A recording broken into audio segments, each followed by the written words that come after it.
This episode of the Restoration Today podcast is brought to you by Violand Management Associates. Are you looking to grow sales and increase profits, implement scalable business systems and procedures, get paid faster, or build your business to run efficiently without being overly dependent on you? Violand Management is Restoration's leading source for business coaching and professional training. Call 800-360-3513 for a free consultation or visit violand.com to learn more. Violand, developing people and profits. Hey restorers, thanks for checking out a fresh episode of the Restoration Today podcast. Today I have a brand new guest joining me who I hope, now that I've met him just a couple times over Zoom, that he's going to be a repeated guest because I really enjoy getting to know him a little bit already. I am joined by Tom Head. He is the president and CEO of Blackmon Mooring and BMS CAT. And he's going to be sharing about, they have a big anniversary that they're celebrating this year, 75 years, which is a huge milestone. And Blackmon Mooring and BMS CAT have really, set the standard for CAT work and really paved the way for a lot of what that works and other things within the industry. They've also been a big player in the mergers and acquisitions space, as we've seen a lot of that trending in the industry in recent years. We're also going to talk about some unique things that BMS has that maybe other restoration companies don't have. So we're going to get into that in a little bit. But Tom, thank you very much for joining me. I'm very excited to have you here. Congratulations on 75 years for BMS and Blackmon Mooring. That is a huge accomplishment and a big milestone. So I'm going to toss it over to you and have you kind of introduce yourself and then also share a little bit of the background of Blackmon Mooring and BMS. Great. Well, Michelle, first of all, thank you for having me. I have watched from afar over the prior months what you are doing for our industry. And I think the communication piece, the education piece has been not only helpful for me, but for our company and the industry. So my pleasure to join you. And thank you for giving us this opportunity to talk about just some really exciting times going on at Blackmon Mooring and BMS CAT. As we talked about, we're celebrating our 75th year, which in the industry, no one else has been around as long as we have. And so I'm looking forward to share a little bit of the background and the color of the company. And so a little bit about myself. I've been with the company for 20 years now. I worked in the waste industry business prior to this. I started out as a general manager in our Houston branch and spent 3.5 years doing that and got to learn the business, and probably 3 of the best years of my professional career, quite frankly. This industry, as you know, is just very unique, and it takes special people to do special work.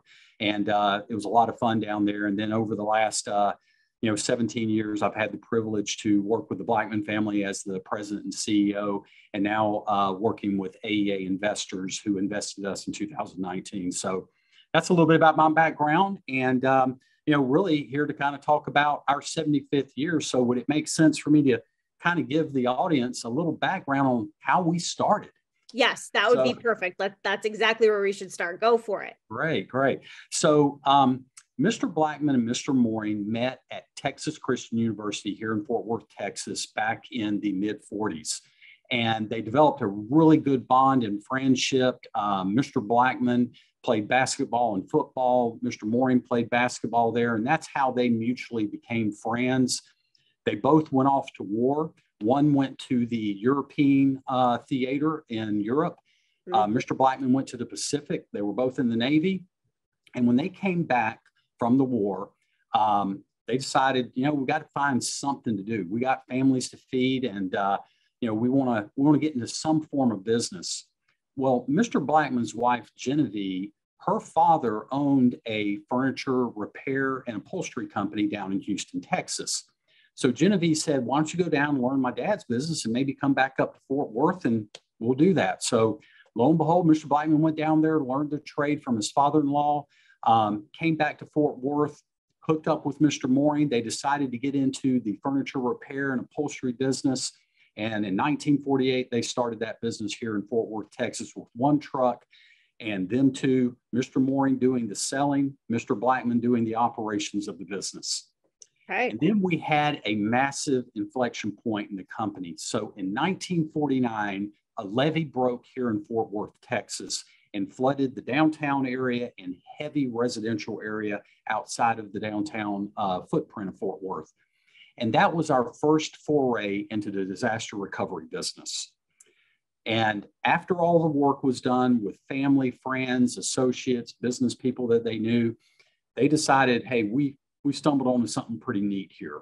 Wonder if this is, scalable in other places. Obviously, floods occur, hurricanes occur in different parts of the state of Texas. So they decided to expand that footprint. And so now not only are they doing carpet cleaning, upholstery cleaning, now they've added in water restoration and emergency response. And they start here in Dallas, Texas with what we call the flagship branch. And then they slowly started multiplying that footprint to Houston, Austin, San Antonio. We had 3 branches in West Texas, Amarillo, Lubbock, and Midland. And then they moved into Oklahoma to Oklahoma City.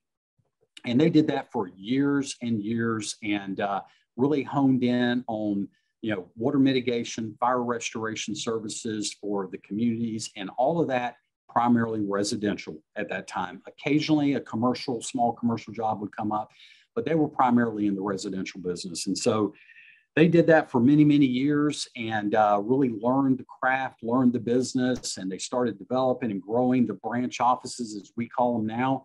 And it has now moved from just those couple locations in Texas and Oklahoma, Michelle, to now 34 branches across the U.S. That is quite a few. So where did the BMS CAT portion of all of this start to come into play?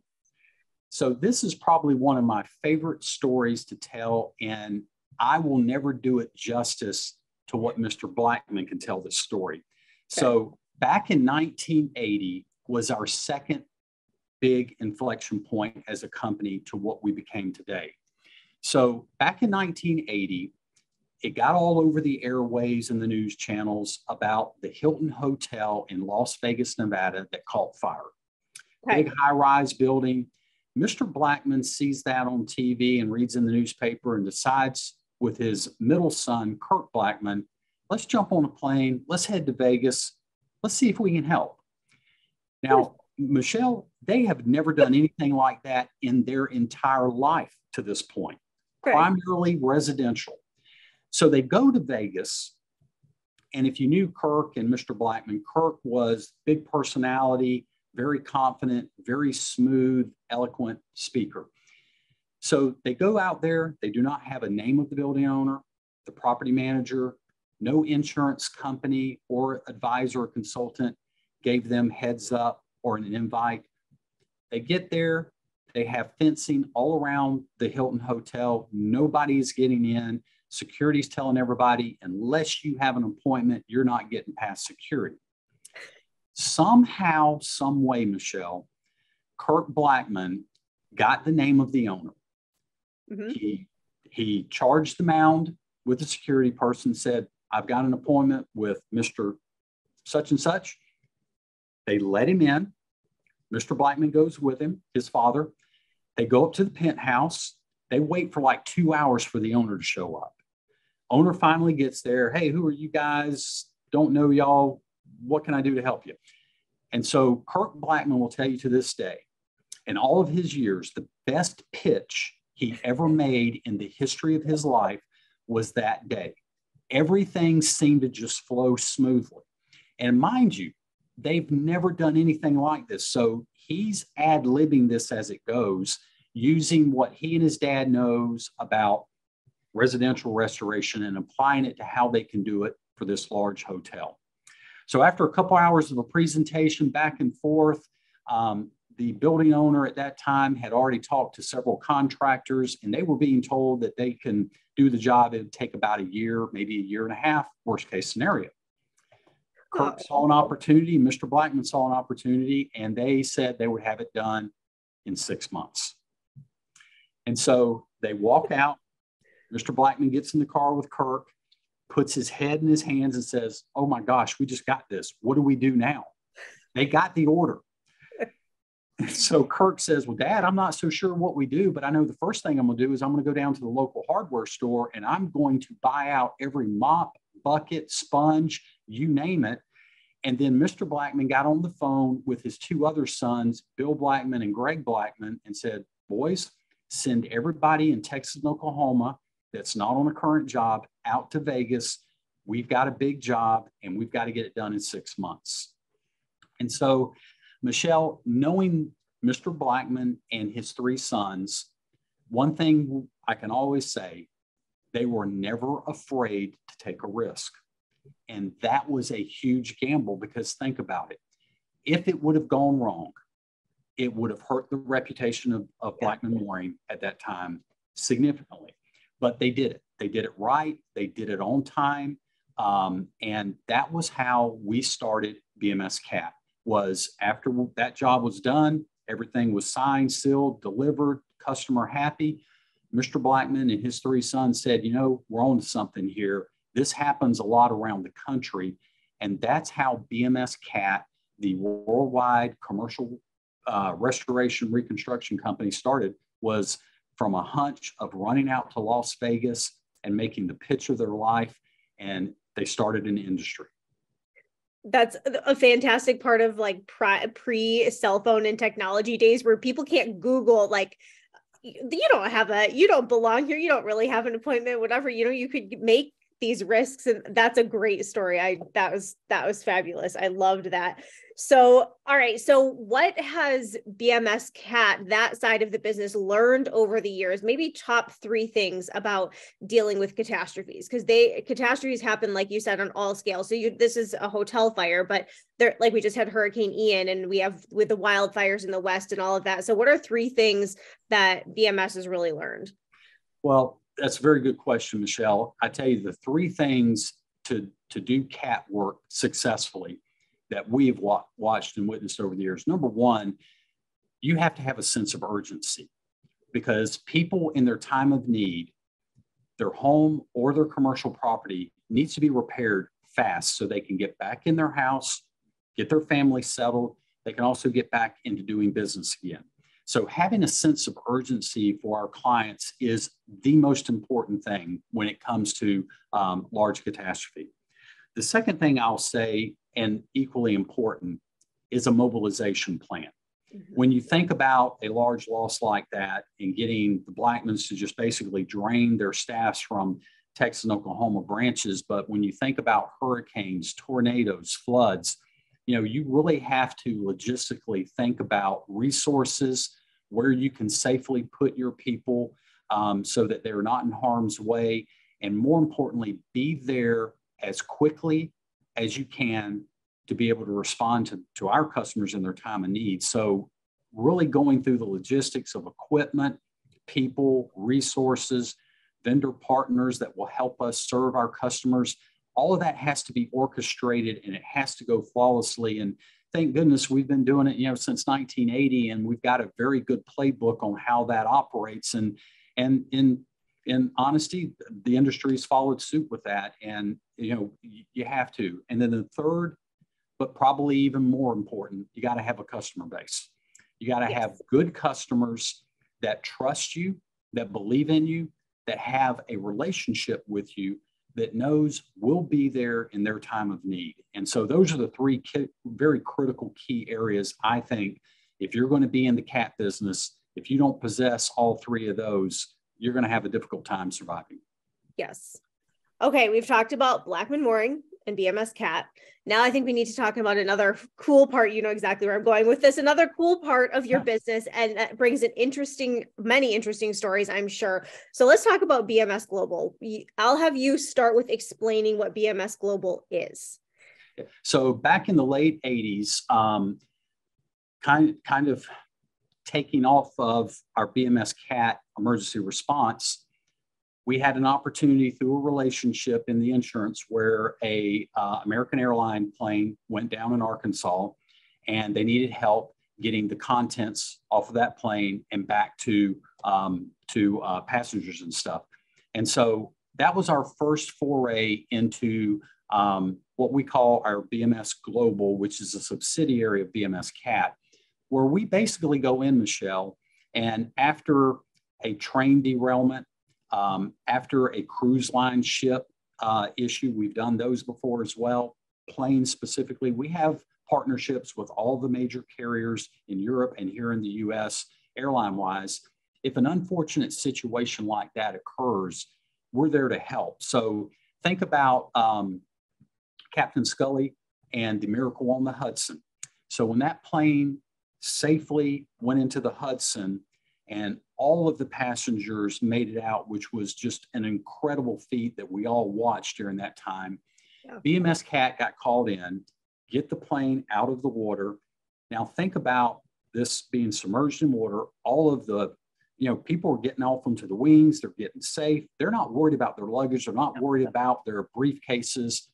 We go in, get all of that content out. We bring it back to our Fort Worth distribution center here, where we are set up over 30,000 square foot, where we bring in all of our cleaning folks and we clean, we dry all of the contents from the plane. Think about book bags, computers, laptops, think about the clothing and stuff like that.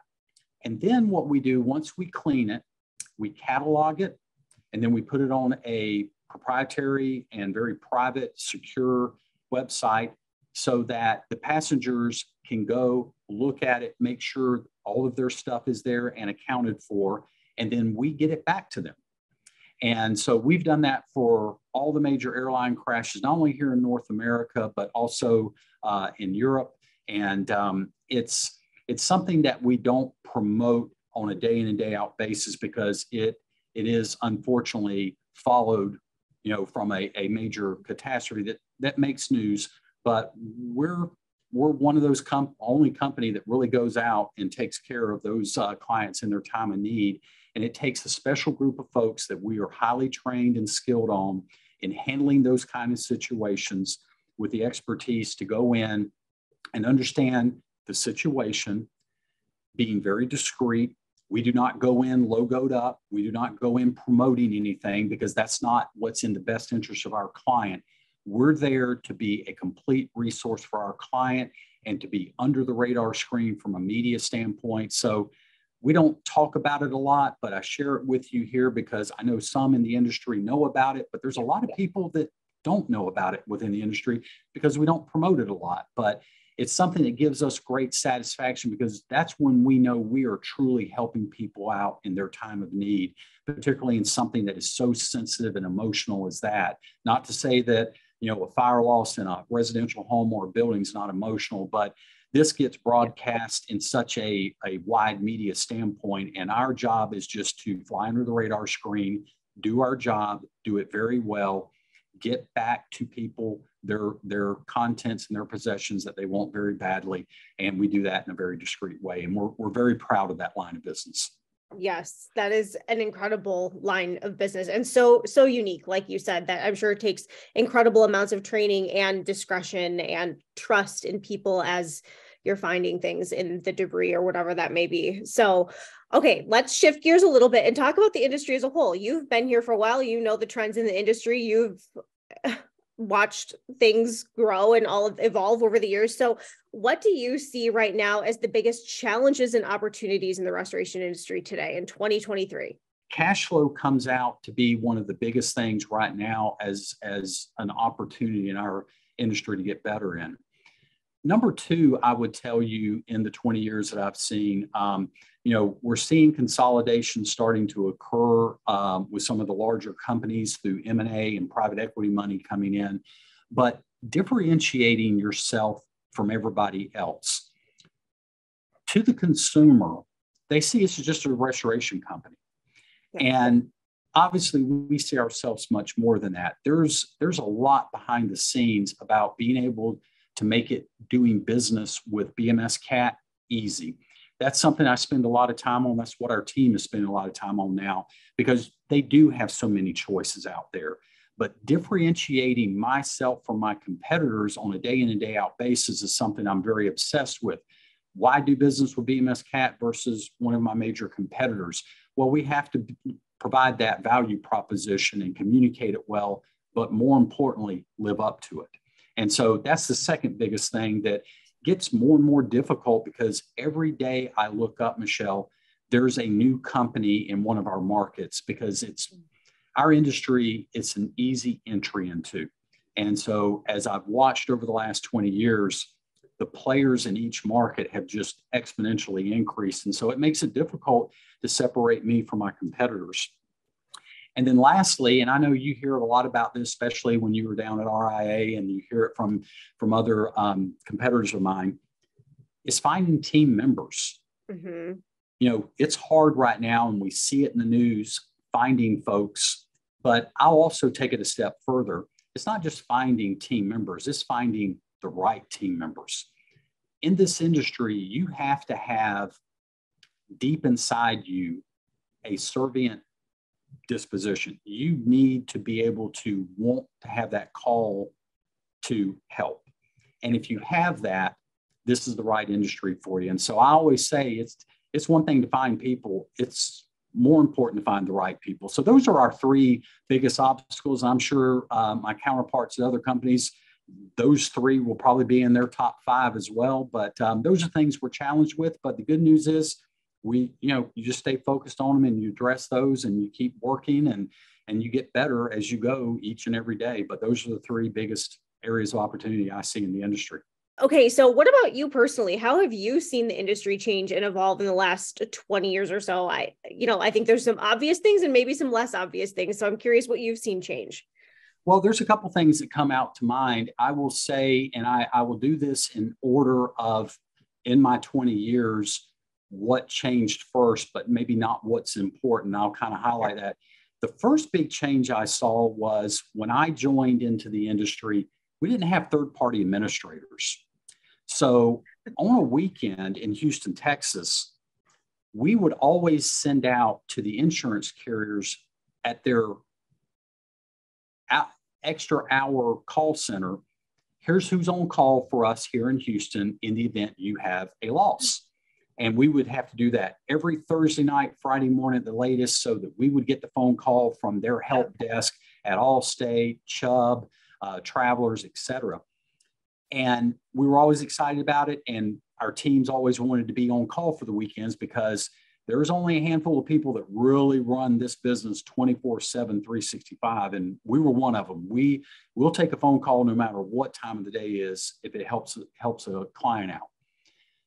But a couple years after 2004, around 2008, 2009, we start seeing third-party administrators getting more involved and certainly understood the business decision from the insurance carriers. And I must say, too, that we have embraced our TPA partners. They are great to work with, and it's been a good model in the industry and one that we support. But that was the first big change I saw was, okay, now I don't directly talk to my insurance company over the weekend. They just forward us the work. And so, you miss that intimacy that we had on the local level with their after-hour call centers. The second thing I would say that we have seen over the period of time is the increase in consultants in our business. Because the industry has grown so big, that need was going to occur. And it's been a good thing. I think that it has helped streamline the industry. I think the key for folks like me working with consultants is not fight it, but to embrace it, to over-communicate with them and find common ground and not try to put up defense mechanisms and walls where, you can't get anywhere. And that's part of why we all have problems with collections is when you put that wall up. Mm-hmm. And we just found if you just work with everybody and you over communicate and you have flexibility, but consultants has been a big, big change from when I started in the company to where we are today. They're almost on every commercial loss that we run across around the country. The next thing, and it's the biggest thing we're seeing right now, is the influx of money coming into our industry from private equity. Yeah. And we are a benefactor of that in 2019 with AEA investors investing in BMS CAT. It's been a blessing. It's been good for us. And I actually think, Michelle, it's been good for the industry because it's helping do some consolidation that I think was needed because this is a highly fragmented business. Mm-hmm. But the one thing we've seen in the last 5 years is a ton of attention and a lot of cash coming in from the private end of the business that we never saw before. And so that probably has been the biggest change I've seen in our industry is where money's coming in and the consolidation that is starting to occur through mergers and acquisitions. And while it has slowed a little bit compared to the last 3 years, I still think that's going to be a part of our industry go forward because there's so much fragmentation in our business and opportunities for consolidation. And then last, but a very nice part is technology accelerators. Mm-hmm. The technology in this business has grown immensely. So back when I was in Houston, we used to call it the Big Chief tablet, number 2 pencil analog business when you would go in and scope a loss. And now we have platforms that are built for our industry, not only from an operating standpoint, but now you have CRM tools like Salesforce, you have commission platforms like Exactly that you use to better communicate and work with your team and have good optics. And so our company over the last 18 months has really adopted and really worked on setting up our tech stack and really taking our company from an analog process to more of a digital process. And it's been just game changer for us. It's helped us analyze the business better, and we think deliver a better product and service to our customers. So those are the big changes I've seen in my 20 years in this company. I loved all of that. Great answers. And I loved hearing about your tech stack. So that might be something to dig into on a different podcast a little bit, because that's really interesting and probably a lot of value there. So, okay.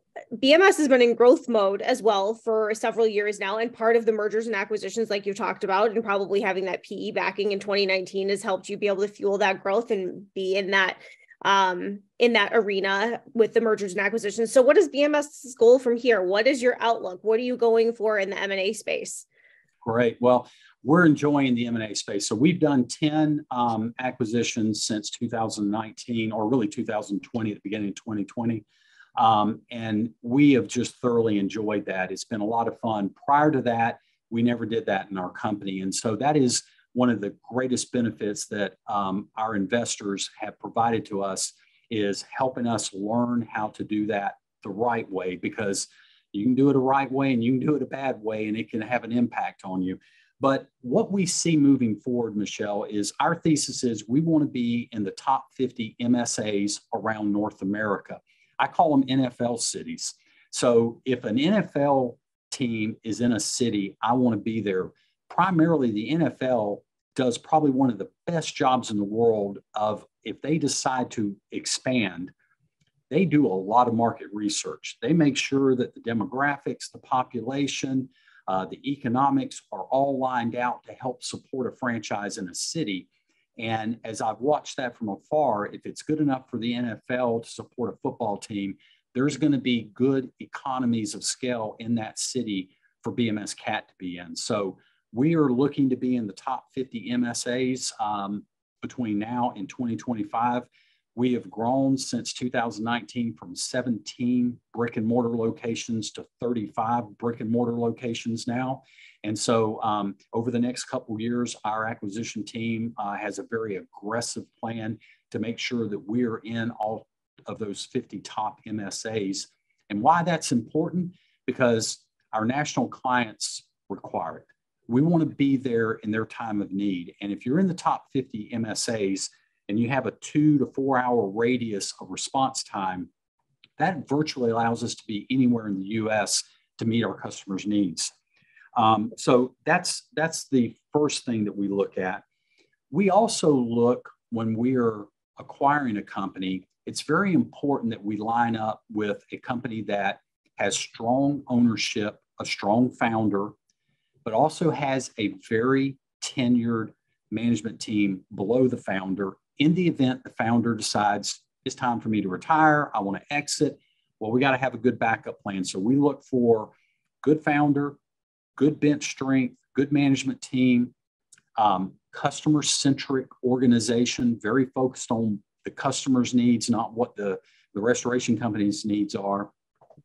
We also look for ethically run businesses. We look for someone who has a great reputation in the marketplace. So we look at their Google reviews. We look at their net promoting scores.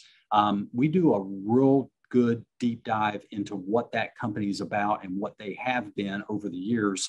And so that's a key area for us.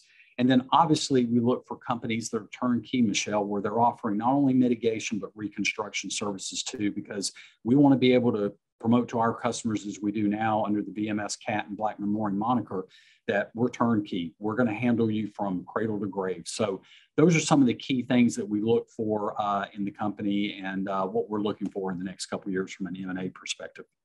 Perfect. Okay. On the same note, kind of, so the M&A space is kind of a courtship as well, right? So BMS has a lot to offer. Companies have a lot to offer back. So what do you think sets BMS apart from other players in the industry that are also trying to buy up other companies? What makes BMS appealing to companies maybe looking to sell? Well, this gets back to what I was saying earlier about how do you differentiate yourself from the thousands of competitors out there. So our value proposition is real straight and simple. Number one, it starts with people. It's the team we have here. And every CEO, I'm sure, that will come on your podcast will tell you the same thing, and they're right. You're only as good as your people. Mm-hmm. We're very blessed. I have an executive team that has over 20 plus years average experience in the industry. And that helps us make good decisions. But we've also added some executives that have come from outside the industry to give us some perspective and look at things through a clearer lens than us that have been in the business for 20, 30 years. So our people, not only here at the corporate office, but out in our branches, the sacrifice, Michelle, and the hard work and the dedication just blows me away. And I'm so very fortunate. But the second piece to that is our 75 years in the industry. We have several competitors that have been on your shows and you've talked to that started here with Blackmon Mooring in Texas. Yeah. They learned the business from us. And Michelle, we're proud of that. And we're happy because competitors make each other stay on their toes. It's healthy and it's good for the industry. But we take a lot of pride that we have a lot of companies that are really well-run, reputable companies that we compete with today. They started here in our company as sales reps, general managers, operations folks. And that's what makes this industry so exciting. But being around for 75 years, doing this longer than anybody really separates us from the pack, in my opinion. And then at the end of the day, our culture. The Blackmons did something so unique, and I'm so very blessed that I got to know them and they came into my life because we still have a family culture here. While the Blackmons are no longer in the day-to-day business, we still possess that family culture. We take the all for one, one for all mentality. We look out for each other. But as we look at acquiring companies and having people come join our company, we talk about the culture, we talk about the people side, and you take care of people first. You get to know who their families are, you know their pain points, you know when they're celebrating success, and you can never not put that much attention to that. And so we believe our culture is really good here. It's very rich, and it's still family-based as it was when the Blackmons set it up. And to AEA's credit, they've allowed us to continue. That's why they invested in us, and they encourage us to keep that culture. And they've allowed us to stay as we were when the Blackmons were here. And that's been the best thing I can say about our investors is they've been great support and guidance and help to us. And they've allowed us to keep doing what we've been doing for 75 years. Perfect. Well, Tom, this has been a pleasure. Is there anything else that you want to add, or maybe like one final snippet or story or something fun before we sign off here? Boy, I don't know if I've got enough time to go over all the fun and exciting things, but I will say this, we are celebrating our 75th year. And so this is the coming out, if you will, to the industry through you, Michelle, and through your platform to start our celebrating of 75 years in the business. And so what we're going to be doing over the coming months and through the end of this year is celebrating that 75 years in all of our branch offices with our clients and customers. that have really helped support us. You're going to see a lot of social media about our 75 years in the industry, and we just want to celebrate that success. But the fun part is we had the privilege of doing this first and foremost with you. That's how much we think about your platform and how that gets out in the industry. And we wanted to share it with all of our competitors and friends in the industry. And there'll be much more to come on that. And I hope I'll have the opportunity to come back and talk to you about technology stacks and things of that nature, because we really like what you're doing here in the industry. And I think this brings us together as a community. And so you'll hear more and more throughout the rest of this year about how BMS CAT and Blackmon Mooring is celebrating our 75th year. Well, Tom, thank you very much for being here, and thank you for the compliments. I appreciate those, as does my team. It's fun behind the scenes here. We enjoy what we do. We love it, and we love this industry. So congratulations to you, the Blackmon family, the rest of the BMS and Blackmon team on all of the growth and 75 years in business. That is a huge milestone. So I look forward to seeing how you continue to celebrate throughout the year. There's many months left to do it. And I look forward to having you back on the podcast soon. Thank you so much. Thanks, Michelle. I enjoyed it. For more restoration today and the latest news, visit our website, cnrmagazine.com, and find the latest episodes of the Restoration Today podcast on your favorite podcasting platform.